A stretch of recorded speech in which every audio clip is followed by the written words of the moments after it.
Bonjour et très heureux de vous retrouver. Alors pour ceux qui nous suivent régulièrement, nous étions le mois dernier dans les Côtes d'Armor en Bretagne donc pour tester un véhicule de la marque Giotiline que vous pouvez retrouver en suggestion juste au-dessus de moi. Eh bien la Bretagne, c'est également la direction que nous avons prise ce mois-ci, mais en la partie sud et plus particulièrement le golfe du Morbihan pour découvrir cette nature fabuleuse avec des eaux turquoises. En plus, en cette saison, c'est vraiment idéal de venir en camping-car. Il y a un grand nombre d'aires de service à disposition. Donc venez y faire un tour si vous n'avez encore pas eu l'occasion ou pour redécouvrir des endroits fabuleux. Mais vous vous doutez bien que nous ne sommes pas là pour flâner et faire du tourisme. Malheureusement, c'est bien pour tester un véhicule que nous avons pris cette direction. Alors c'est parti pour la visite sans plus attendre.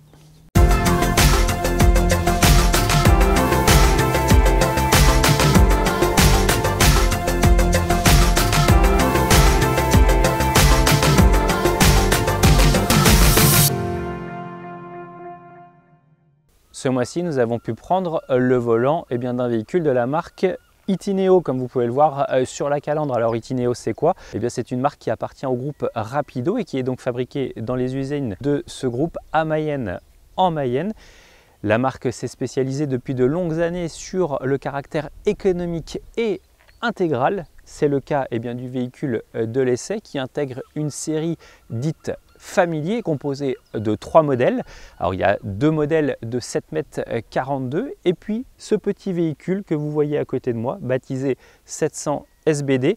Sa longueur c'est 6,99 m, la largeur 2,34 m et puis la hauteur 2,94 m, ce qui fait qu'on est sur un gabarit relativement compact. Et pour autant, vous allez voir à l'intérieur de ce modèle, on a un caractère véritablement familial. Ça aussi, c'est une marque de fabrique du constructeur Itineo qui a vocation avec ses implantations à créer un programme véritablement à destination des familles, car vous allez retenir un chiffre sur ce véhicule, c'est 6. Mais avant de passer à l'intérieur de ce véhicule, on reste un tout petit peu sur l'extérieur pour donner 2-3 informations, notamment la présence de rétroviseurs type bus plutôt élégant. Il y a juste un petit bémol sur ces rétroviseurs, c'est qu'il n'y a pas d'angle mort, donc méfiance lorsque vous faites des manœuvres. On a ici une porte conducteur, malgré le fait que ce soit un intégral, qui est plutôt pratique. Ici, derrière la trappe, le remplissage pour le gasoil avec une capacité de 60 litres qui est un tout petit peu trop juste à notre goût. Ici on a la trappe pour l'électricité et justement le câble électrique, si vous ne savez pas où le ranger, Itineo a une solution. Alors c'est proposé en option, mais c'est un petit coffre latéral qui est positionné juste à côté et qui permet justement d'avoir une capacité de 45 litres pour y ranger des éléments qu'on veut avoir sous la main assez rapidement, à condition évidemment de ne pas surcharger cet élément puisqu'il y a une capacité maxi de 25 kg. D'un point de vue design, on reste sur une décoration sobre mais néanmoins efficace et moderne, à laquelle s'ajoutent les baies affleurantes. Et justement, au niveau des baies, comme vous pouvez le voir, on en a une en partie arrière. Cette baie, elle n'est évidemment pas présente uniquement pour embellir la partie extérieure et la carrosserie, mais bien pour apporter de la luminosité au sein de la chambre arrière, puisque ce 700 SBD se distingue de la concurrence par la présence de lits superposés contre le panneau arrière. On a ici affaire à des couchettes identiques, que ce soit en haut ou en bas, de 82 cm de largeur par 212 cm de longueur, qu'on a affaire en partie supérieure à un sommier à latte, alors qu'ici c'est uniquement une planche de bois, donc le confort est un tout petit peu différent.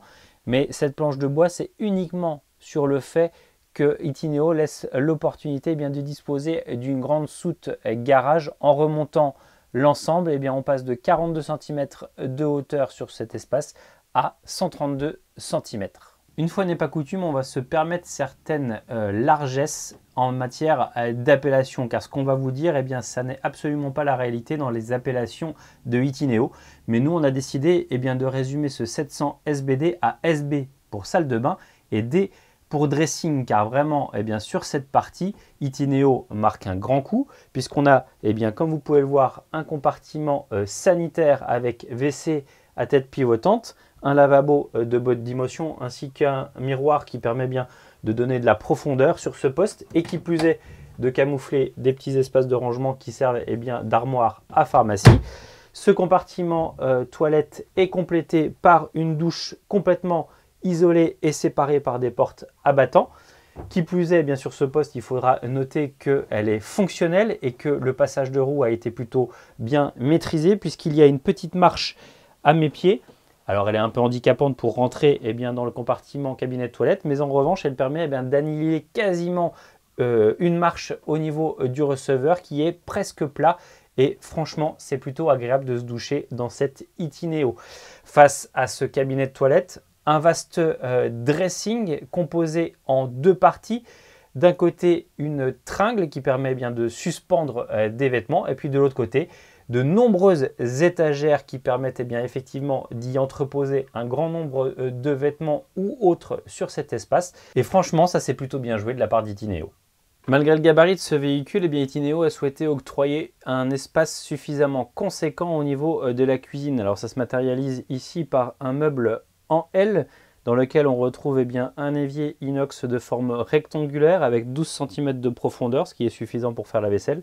Ça, c'est associé à un joli mitigeur noir qui rappelle l'univers de la maison. Ce mitigeur noir s'associe d'ailleurs au gris du revêtement du plan de travail.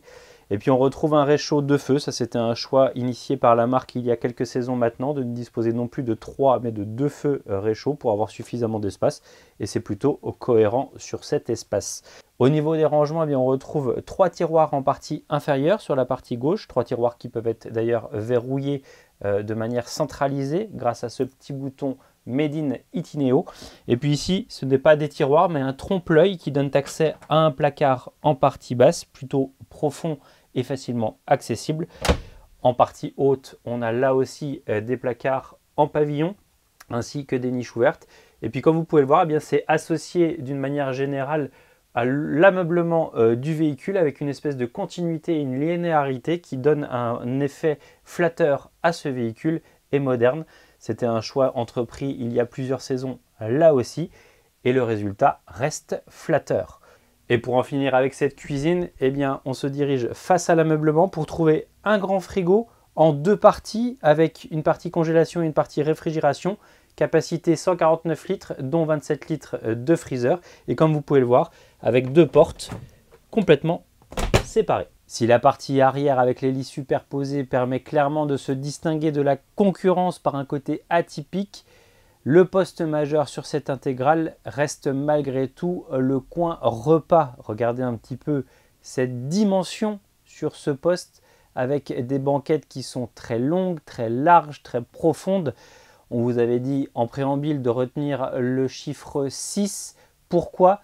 Tout simplement parce que ce véhicule peut accueillir 6 places couchage, 6 places carte grise et 6 places repas. Alors on va vous dire clairement comment. Tout d'abord, au niveau du roulant, il y a le siège conducteur et passager, ça fait 2. Il y a ici une place qui est face à la route, ça fait 3. On a la banquette face route qui se crée en enlevant quelques coussins, ça fait 4 et 5. Et enfin, on a ici une place qui se relève également et qui est dos à la route. Le compte est bon, on est sur 6 personnes. Au niveau du repas, là aussi, les banquettes sont vastes. Une banquette avec un retour en L côté gauche du véhicule, les sièges pivotants du porteur évidemment, et puis le grand sofa latéral qui permettent à plein de monde de prendre part autour de la table. Table disposant d'un plateau d'une dimension de 108 cm de longueur par 94 cm de largeur.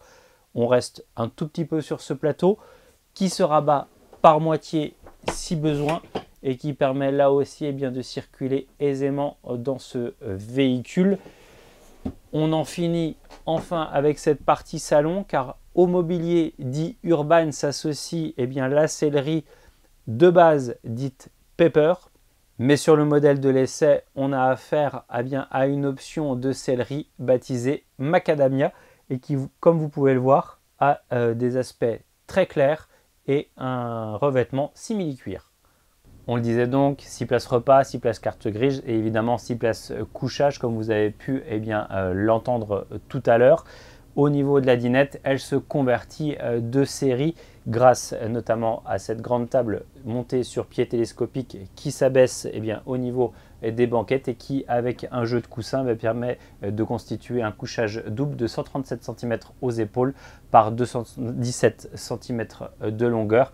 Alors très franchement, le confort il est un peu spartiate, mais il a au moins le mérite d'exister. En complément de ce lit double et en qualité d'intégrale, au-dessus de moi, le lit de cabine. Alors pour le constituer, rien de plus simple, il suffit d'abaisser siège passager et siège conducteur. Comme vous avez pu le voir, abaisser les sièges reste simple, mais abaisser le couchage l'est tout autant. Il suffit de se placer devant le sommier, de donner un tout petit peu de force, et puis ici on accède à l'échelle qui permet de monter aisément au lit d'une dimension de 137 cm aux épaules par 192 cm de longueur, avec un tirant d'air de 80 cm qui est vraiment appréciable sur ce poste.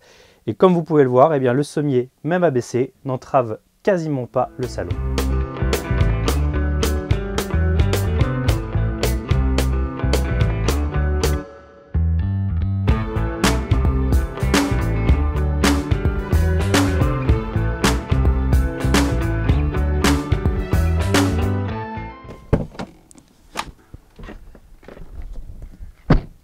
Allez, maintenant l'heure de parler du budget et notamment le prix de base de ce véhicule qui est affiché à partir de 76 600 € avec sous le capot et d'origine la motorisation de 140 chevaux.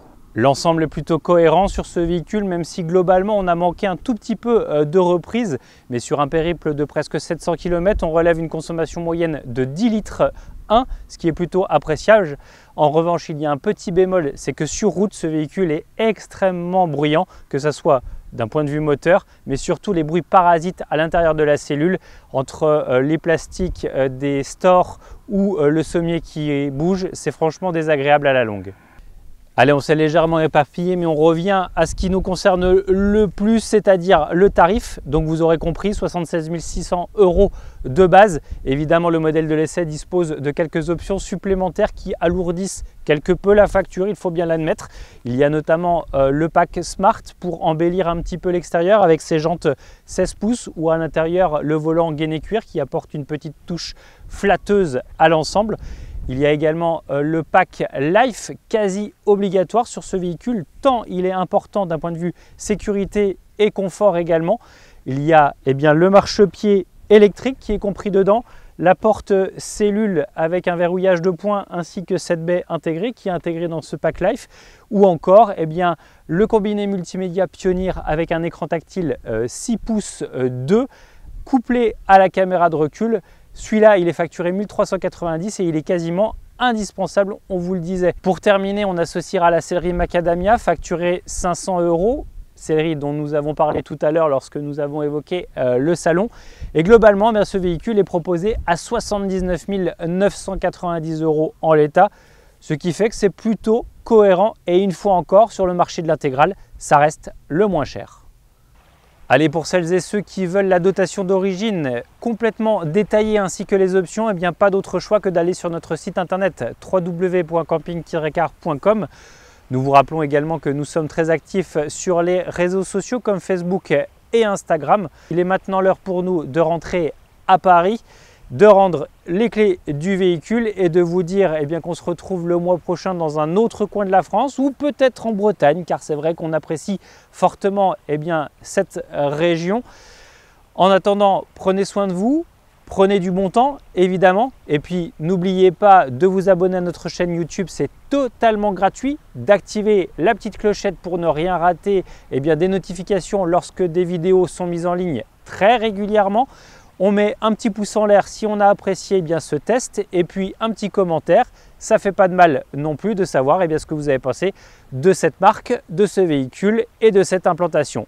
On se dit à très vite.